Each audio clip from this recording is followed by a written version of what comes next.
یہاں ہمارے بھائی جو ہیں وہ نماز جنازہ میں نہ امام سورۃ فاتحہ پڑھتا ہے، یہ بہت ذمہ داری سے بات کر رہا ہوں، سورۃ الفاتحہ میں نہ ہمارے مولوی بھائی جو ہے وہ سورۃ الفاتحہ پڑھ رہے ہوتے ہیں اور نہ مقتدی، جب امام نے نہیں پڑھنا تو باقی کیا، اور پھر تانا کسی اور کو دیا جاتا ہے کہ مر گیا مردود، نہ فاتحہ نہ درود۔ تو یہاں آپ کے مردے کے ساتھ آپ کا عالم، آپ کا امام، آپ کا جو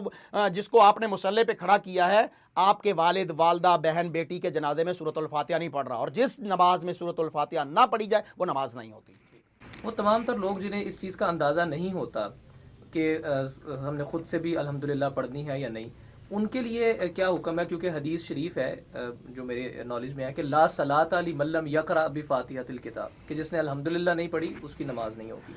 ڈاکٹر صاحب یہ تو عام نمازوں کے لیے بھی ہے اور نماز جنازہ کے لیے بھی خاص ہے، لیکن سنن ابی داود کے اندر عبداللہ ابن عباس رضی اللہ تعالیٰ عنہ کی حدیث ہے کہ وہ کہتے ہیں کہ یہ سنت میں سے ہے کہ نماز جنازہ کے اندر سورۃ الفاتحہ کو پڑھا جائے، تو سورۃ الفاتحہ رسول اللہ صلی اللہ علیہ وسلم بھی اور مقتدی بھی نماز جنازہ میں پڑھتے تھے۔